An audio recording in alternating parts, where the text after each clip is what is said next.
আলহামদুলিল্লাহি রাব্বিল আলামিন আসসালাতু ওয়াসসালামু আলা রাসূলিহিল কারীম ওয়া আলা আলিহি ওয়া সাহবিহি আজমাইন। জাতীয় সিরাতুন নবী সাল্লাল্লাহু আলাইহি সাল্লাম উদযাপন জাতীয় কমিটির উদ্যোগে আয়োজিত আজকের এই বিরাট বিশাল সিরাতুন নবী সাল্লাল্লাহু আলাইহি সাল্লাম মাহফিলের জনাব সভাপতি হযরত উলামায়ে কেরাম, এখানে এত আলেম বড় বড় ওস্তাদ আছেন যারা শত শত হাজার হাজার আলেমের ওস্তাদ। আলহামদুলিল্লাহ। হযরত উলামায়ে কেরাম, সাংবাদিক বন্ধুগণ, সুধী মণ্ডলী, যুবক ভাই সব, পর্দার আড়ালের মা ও বোনেরা, আসসালামু আলাইকুম ওয়া রাহমাতুল্লাহি ওয়া বারাকাতুহু। আল্লাহ তাআলার শুকরিয়া, যিনি মেহেরবানি করে অনুগ্রহ করে আজকের এই সোহরাওয়ার্দী উদ্যানের বিশাল ময়দানে লক্ষ লক্ষ জনতা আজকের এই সিরাত মাহফিলে আপনারা উপস্থিত হয়েছেন, আমরা উপস্থিত হওয়ার সুযোগ পেয়েছি, এজন্য আমরা আবারও শুকরিয়া আদায় করি আলহামদুলিল্লাহ। এই প্যান্ডেল এবং চতুর্দিকে হাজার হাজার লাখ লাখ জনতা, এই মাহফিলের প্রধান উদ্যোক্তা আমাদের বুলবুল ভাই বলছিলেন, ওদিকে মহিলাদের বিশাল প্যান্ডেল কানায় কানায় পরিপূর্ণ আলহামদুলিল্লাহ। দীর্ঘদিন পর মানুষ এই জাতীয় সিরাতুন নবী সাল্লাল্লাহু আলাইহি ওয়াসাল্লামের মাহফিলে আসার সুযোগ পেয়েছেন, আবারও শুকরিয়া আদায় করছি আলহামদুলিল্লাহ। সম্মানিত সুধী মণ্ডলী, ভাই এবং বোনেরা, আমরা সিরাতের আলোচনা করার জন্য, শোনার জন্য এখানে এসেছি। কিসের সিরাত? বিশ্বনবী জনাবে মুহাম্মদুর রাসূলুল্লাহ সাল্লাল্লাহু আলাইহি সাল্লামের সিরাত। রাসূল সাল্লাল্লাহু আলাইহি সাল্লাম সবার আদর্শ, এ কথা কিন্তু সবাই বলেন, কিন্তু আসলে কি মানেন? আমরা বলি কথায় কথায়, লাকাদ কানা লাকুম ফি রাসূলিল্লাহি উসওয়াতুন হাসানা। মুহাম্মদুর রাসূলুল্লাহ সাল্লাল্লাহু আলাইহি সাল্লামের জীবনের মধ্যেই রয়েছে তোমাদের জন্য উত্তম আদর্শ। তাহলে আমাদের আদর্শ কে? মুহাম্মদুর রাসূলুল্লাহ সাল্লাল্লাহু আলাইহি সাল্লাম। এটা কি শুধু মুসলমানদের আদর্শ, না গোটা দুনিয়ার মানুষের আদর্শ? গোটা দুনিয়ার মানুষের জন্যই আদর্শ হলো মুহাম্মদুর রাসূলুল্লাহ সাল্লাল্লাহু আলাইহি ওয়াসাল্লাম। মুসলমানরা, বিশেষ করে গোটা দুনিয়াবাসী, বিশেষ করে মুসলমানরা হলেন একটা সৌভাগ্যবান জাতি। মুসলমানদের কাছে যে নবী এসেছেন, এই নবী হলেন বিশ্ব নবী, সাইয়্যিদুল মুরসালিন, সমগ্র নবীদের মধ্যে সর্দার। সুতরাং যে নবীর উপর দরুদ পড়েছেন আল্লাহ তাআলা এবং ফেরেশতা মণ্ডলী, ইন্নাল্লাহা ওয়া মালাইকাতাহু ইউসাল্লুনা আলান নবী ইয়া আইয়ুহাল্লাযীনা আমানু সাল্লু আলাইহি ওয়া সাল্লিমু তাসলিমা। আল্লাহ এবং নবী, ফেরেশতারা নবীর উপর দরুদ পড়েছেন, আর আল্লাহ নির্দেশ দিয়েছেন ঈমানদারদেরকে, তোমরাও আল্লাহর নবীর উপর দরুদ পড়ো। সুবহানাল্লাহ। সুবহানাল্লাহ বললেন না একটু ভালো করে? রাসূল সাল্লাল্লাহু আলাইহি সাল্লাম বলছেন, যে ব্যক্তি আল্লাহর নবীর উপর একবার দরুদ পড়বেন, আল্লাহ তাআলা তার উপর 10টা রহমত নাজিল করবেন, আল্লাহ তাআলা তার 10টা গুনাহ খাতা করে দিবেন, আল্লাহ তাআলা তার 10 গুণ মর্যাদা বাড়ায় দিবেন। সুতরাং নবী মুহাম্মদুর রাসূলুল্লাহ সাল্লাল্লাহু আলাইহি সাল্লামের নাম শুনলেই অন্তত এতটুকু বলা, সাল্লাল্লাহু আলাইহি ওয়াসাল্লাম।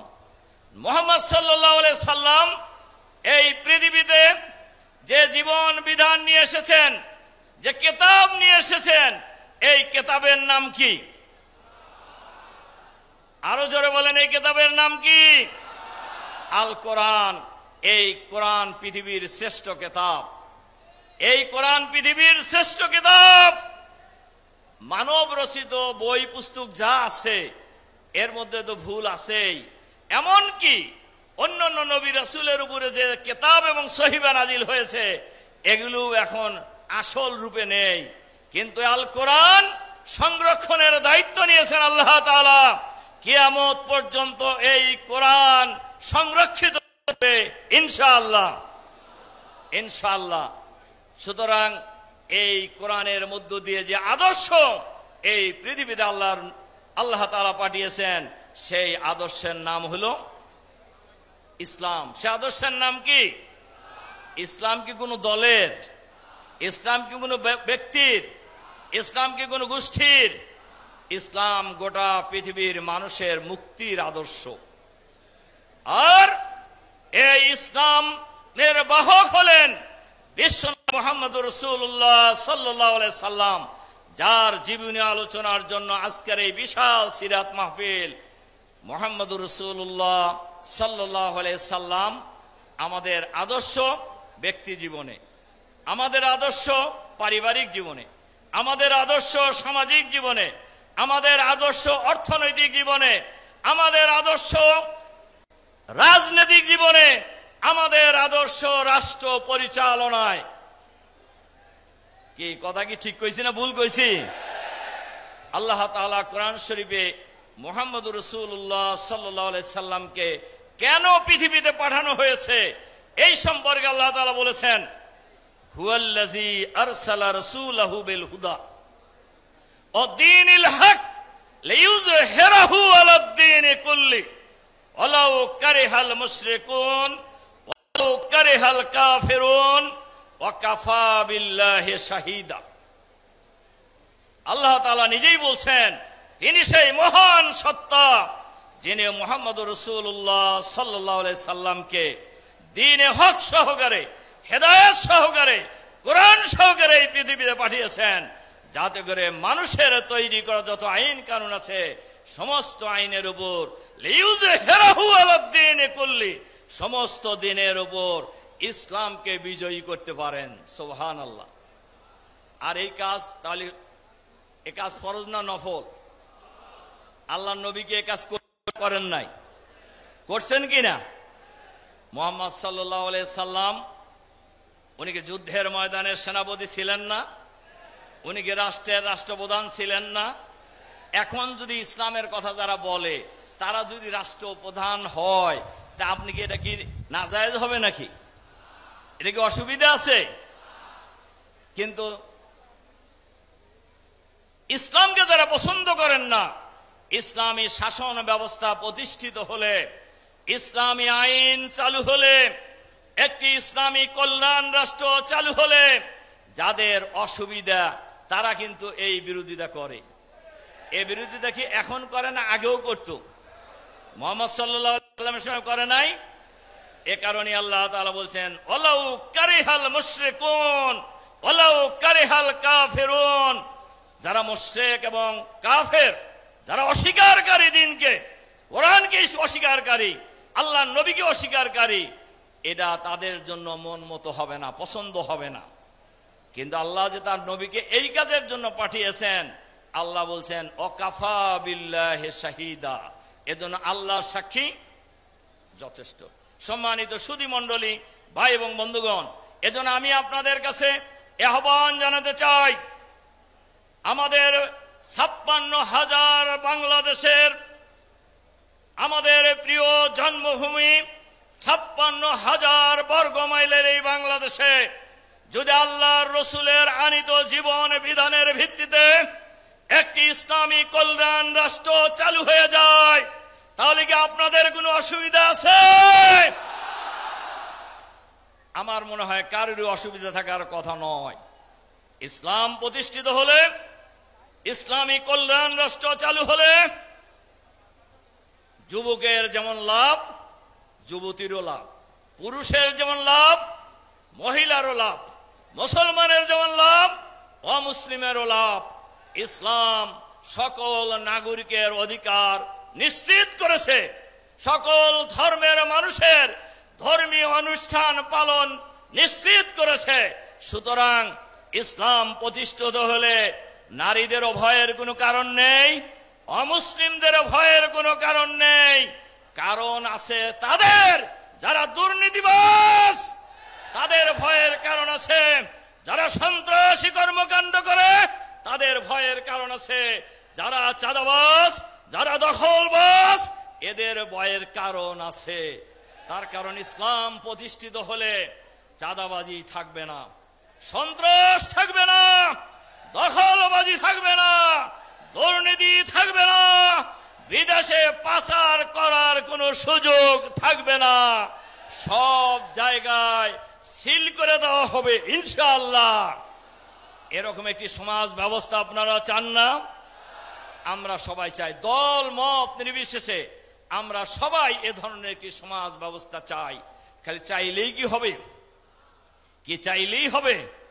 আল্লাহ তাআলা কোরআন শরীফে বলছেন, এই কথা বলেই শেষ করব, ইয়া আইয়ুহাল্লাযীনা আমানু, ঈমান যারা আনছে তাদেরকে বলছেন, হাল আদুল্লুকুম আলা তিজারাতিন তুনজিকুম মিন আযাবিন আলীম, আমি কি তোমাদেরকে এমন একটা সংগ্রামের কথা বলবো না, এমন একটা কাজের কথা বলবো না যে কাজ করলে জাহান্নামের ভয়াবহ আযাব থেকে রক্ষা পাওয়া যায়? আমরা জাহান্নাম থেকে রক্ষা পেতে চাই না? কারা কারা চান জাহান্নাম থেকে রক্ষা পেতে? হাত তোলেন দেখি। আমরা সবাই চাই না। শোনেন, হাত নামান, হাত নামান, হাত নামান। চোরকেও যদি বলা হয়, চোর আছে না, চোরকেও যদি বলা হয় যে ভাই জান্নাতে যেতে চান না জাহান্নামে যেতে চান, কি বলবে? কেউ বলবে জাহান্নামে যেতে চাই? কারণ কেন বলবে না? কারণ চোরও জানে জাহান্নাম কোনো ভালো জায়গা নয়। এই জাহান্নাম থেকে বাঁচার উপায় কি? আল্লাহ তাআলা কোরআন শরীফে বলছেন, তুমিনুনা বিল্লাহি ওয়া রাসূলিহি, আল্লাহ এবং রসুলের প্রতি ঈমান আনতে হবে। আমার ধারণা আজকের এই সিরাত মাহফিলে লক্ষ লক্ষ ভাই বোনেরা উপস্থিত হয়েছেন, আমরা সবাই আল্লাহ এবং রসুলকে ভালোবাসি, বিশ্বাস করি, করি কিনা বলেন? 2 নম্বর কথা কি বলছেন?